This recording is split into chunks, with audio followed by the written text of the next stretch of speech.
Gundam.tk presents AG Genoace Custom.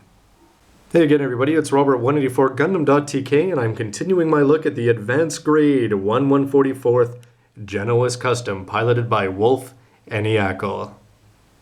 Putting this guy together is literally a snap.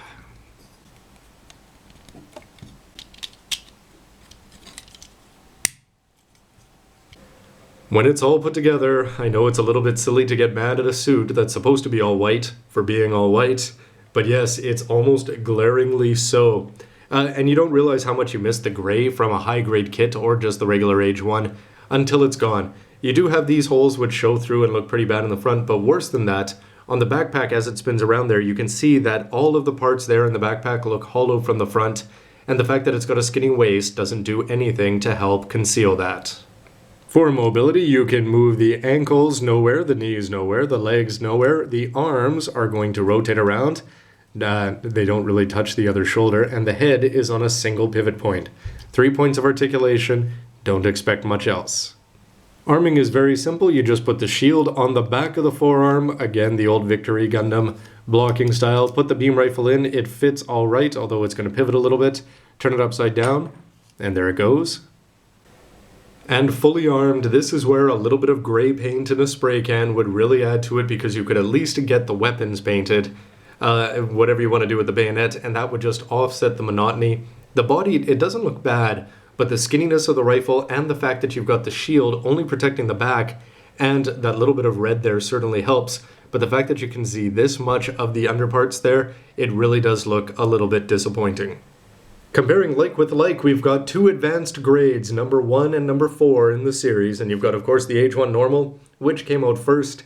And when you look at these two, again, you can't blame this for being all white because that's what it's supposed to be, but it's just, you see how much detail there is. The fact that you've got gray and white on the hands, the gray on the elbows, tons of colors in the chest going down to the gray on the inside, and multiple colors in the head. This one is going to come across as just being a lot more colorful.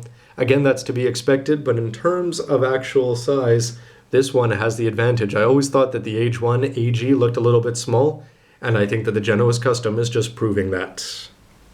For the regular Genoace and the Genoace Custom, you're going to have quite a bit of difference. First of all, in looks, you'll see it here in the shoulders especially, that the Custom has it. But where you're going to see things a little bit different, here it's got the big backpack, you don't see that over there.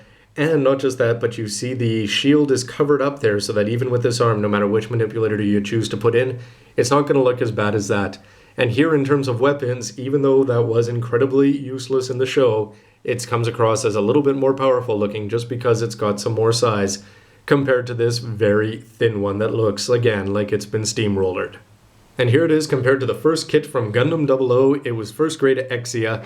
And again, you'll notice that it's going to have a little bit more colors, but more importantly, it's going to have all sorts of mobility in terms of the elbows, shoulders, 2 points up there with double ball joints, and the fact that you can move the legs, despite the fact that they're similarly priced, plus the bonus of a sticker sheet. Posing is going to take all of one take here, and that's because it doesn't come with any extra weapons. All you're going to have is that backpack attached, the shield, which I suppose you could show a little bit of red if you cut out that sticker like I did, or the box and tape it on. And the bayonet does come across as looking good. It is good that your eye is going to be drawn up to the visor on the helmet, but overall, not too many play options other than what you're seeing right here. So the verdict here is going to be pretty short. First of all, it's got no posability whatsoever, to be expected from an AG by now. It doesn't come with any extra weapons. The beam rifle is far too thin. The V-fin actually doesn't have any childproofing on there, so it comes across as looking okay. The seam lines can be quite evident, especially in the white, and the legs can easily split apart. And I really think that it needs stickers. Even if it was just for some gray or anything else, a few stickers would have really jazzed this guy up. The big complaint, though, as this spins out of view, is just the fact that you're not going to get a lot of colors, and I know it's to be expected with the Custom. However, it could have used some gray parts, and it would have worked with some of these. The way that this Gundam was designed to have gray on the elbows, and you can see it in the chest area, that would have looked very good on the Genoace Custom, and with a little bit of gray on the A-plate, they could have at least done the beam rifle and things like that. So a little bit of a lost opportunity. There are positives though, but most of them apply to most of the advanced grade line, just in the fact that this is fun, quick, easy to put together. It's spur of the moment, pick it up for a couple bucks, you don't need any tools, and it's fun to put together, no doubt about that. But on the positive front, you're also going to have the fact that they gave you a clear green part. For me, makes all the difference. If this had had no color in it whatsoever, or if they had used a seal, it wouldn't have been anywhere near as interesting. A little bit of foresight by Bandai having those visors used in different kinds. So overall, fun, quick, and easy, and the fact that it came out first is probably its greatest selling point. But in the end, my final verdict is going to be, I don't really see a point in picking this one up unless you're going to use it again as some sort of a stunt double, just because if you wait a few weeks, the high grade is going to be out and do everything better for just a little bit more money. Here you've got the block system, which I loved about the AGs. However, just because of the lack of color, you're never going to see it. It's fun, but I think AGs are again going to fit suits like the Gafran or the Genoace. They can just build up your army and take up space on your shelf.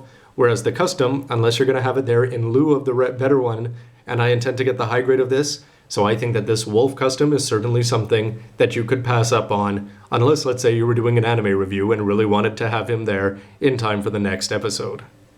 As I always like to say though, that's just me and my opinion, so why don't you let me know yours with a comment down below so that I can check it out, and so can everybody else. I know I'm being pretty hard on this because what do you expect? A white Gundam is going to look white. It's just disappointing that some of the things that made this AG a lot of fun for the same price just come across, or don't come across in this one when you put it together.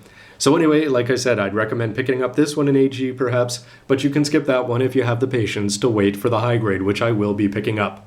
Anyway, everybody, Robert184, Gundam.tk, thanks for watching this, and stay tuned for lots more reviews of AG, RG, HG, MG. Yeah, get the idea. Thanks for watching. See you next time. Yeah, so my name's Flitz, and I came aboard back in the I don't care kid.